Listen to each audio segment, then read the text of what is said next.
A number of years ago, I was doing a Bible study on the Gospel of Luke, and I recall one fellow's answer to a question that we had on today's passage. Because the question I had put in the Bible study for them to work on before I give my presentation was, when Jesus tells a parable, he wants you to see yourself in it. So who do you see yourself as? Are you the man who was beaten on the side of the road? Are you the priest who walked by, the Levite who walks by? Or are you the Samaritan who takes care of it? And this guy cleverly wrote, I see myself as the donkey.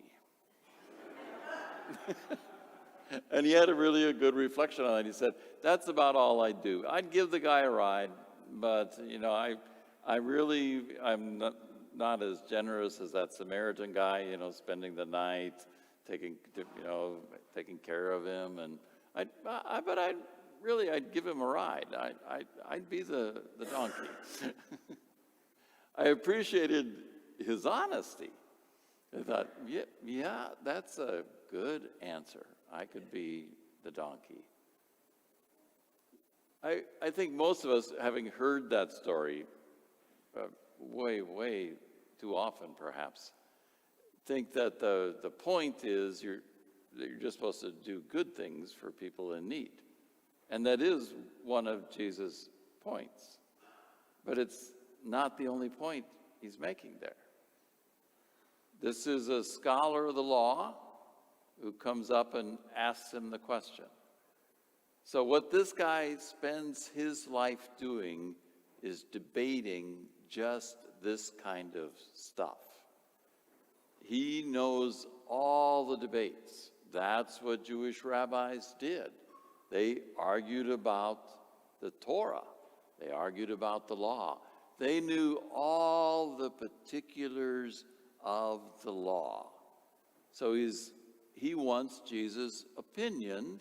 He's listened to all the others. He's heard their debates. What do you say? And Jesus tosses it right back at him. Well, you're the scholar of the law. What does the law say? So he gives him the law.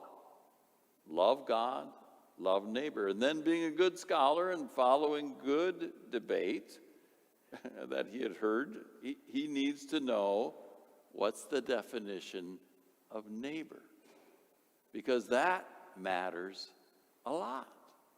So who is neighbor? And then Jesus proceeds to tell this story.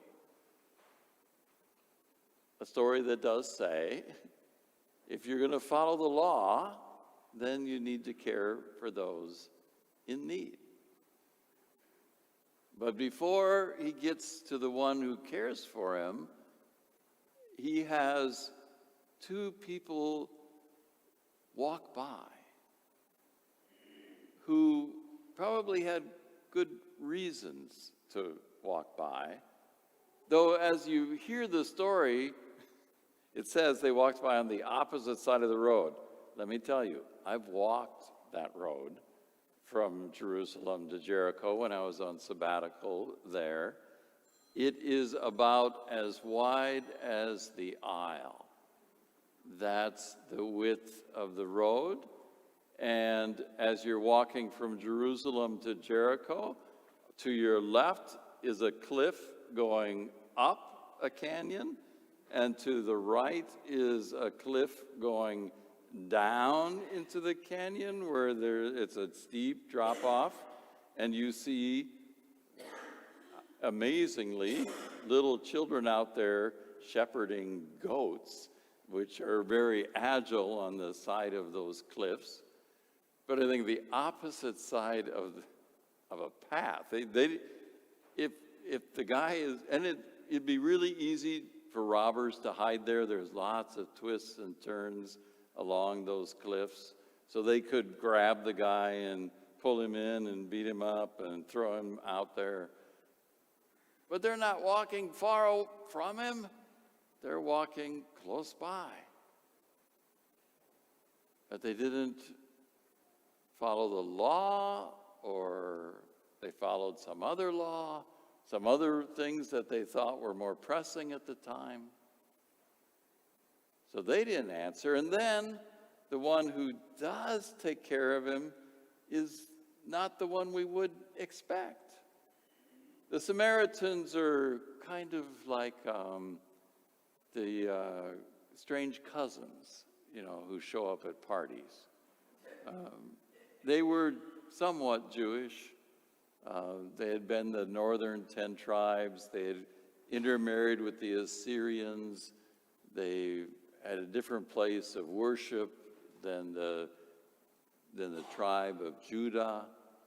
So, yeah, it's a strange cousin, the one we really don't like, who took care of him, and then takes care of him very generously.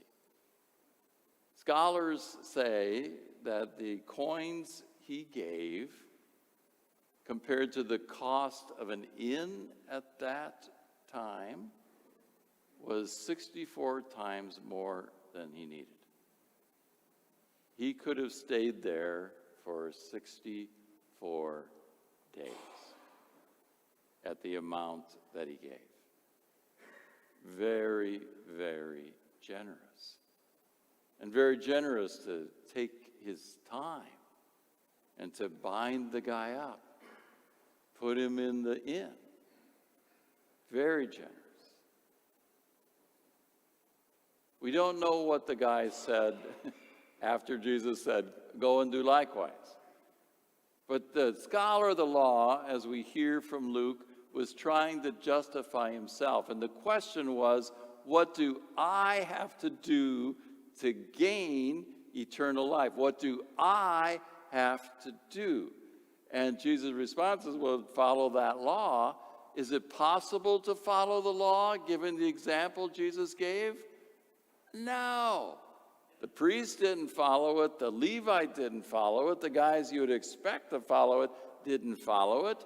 You and I don't follow it, right? When was the last time you were at a stoplight and there was a homeless person asking you for money and you rolled up your window and you looked straight ahead and you turned up your radio?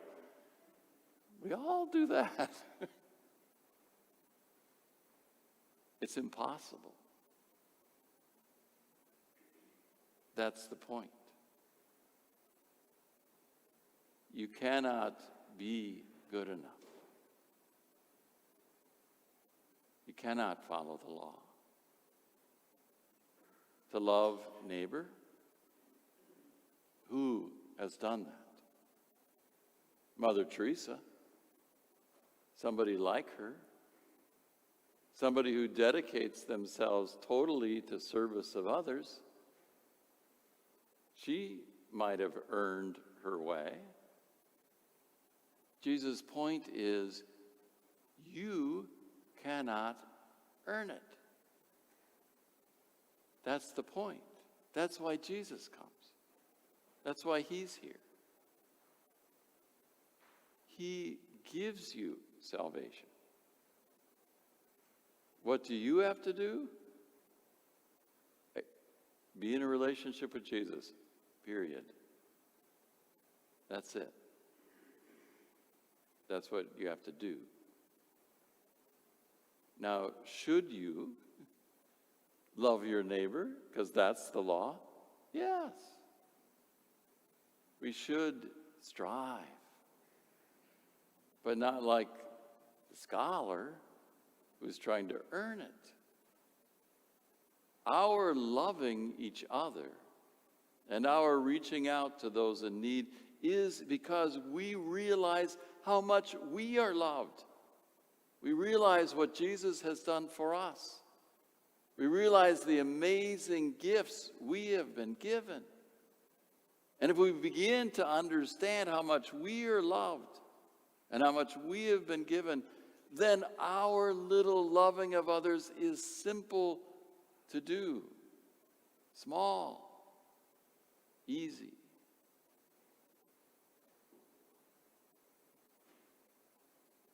Yeah, It's very, very challenging to love God with all your heart, mind, soul, and strength, and to love your neighbor, anybody in need, anybody you come upon, as much as you love who? Yourself. That's hard to do. But with God's graces, knowing how much we are loved, it's possible to make small steps along the way to try and love that much. Perhaps you and I will make it to the point where at least we're the donkey. Perhaps we can do that.